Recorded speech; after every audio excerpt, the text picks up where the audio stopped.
Taste the Daily.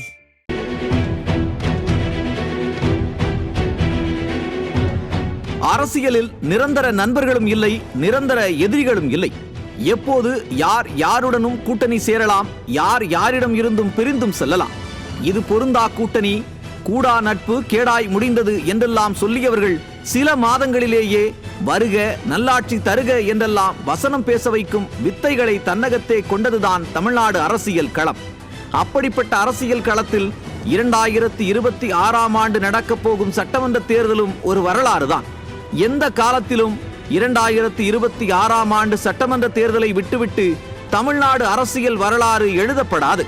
அந்த அளவுக்கு இந்த தேர்தல் முக்கியத்துவம் வாய்ந்ததாக பார்க்கப்படுகிறது.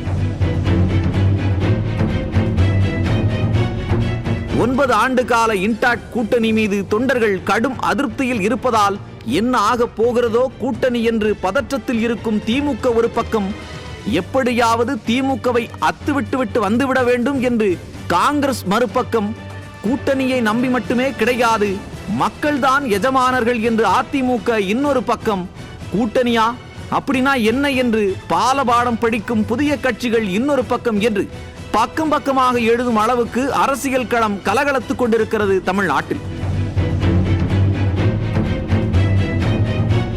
இதையெல்லாம் வைத்து பார்க்கும்போதுதான் இந்த 2026 சட்டமன்ற தேர்தல் எப்படி இருக்குமோ என்ற கேள்விகள் தான், ஆர்வம்தான் மக்கள் மனங்களில் எழுகின்றன. திமுக கூட்டணி அப்படியே இருக்குமா அல்லது சில்லு சில்லாய் சிதறுமா? தமிழ்நாட்டின் தலையெழுத்தை நிர்ணயிக்க போகும் அந்த பிரம்மாண்ட கூட்டணியை கட்ட அதிமுக தயாராகிவிட்டதா? அதன் தாக்கத்தால் திமுகவுக்கு என்னென்ன பாதிப்புகள்? தமிழ்நாட்டில் உள்ள அரசியல் கட்சிகளின் வியூகங்கள் என்ன? 2026 தேர்தலுக்கு கட்சிகள் போடும் கூட்டணி கணக்கு என்ன? நாளுக்கு நாள் மாறும் கூட்டணி கணக்குகளால் எப்படி இருக்க போகிறது 2026 தேர்தல் என்று விரிவாக பேசுகிறது இன்றைய நியூஸ் ஜே உரிமை குரல் நிகழ்ச்சி.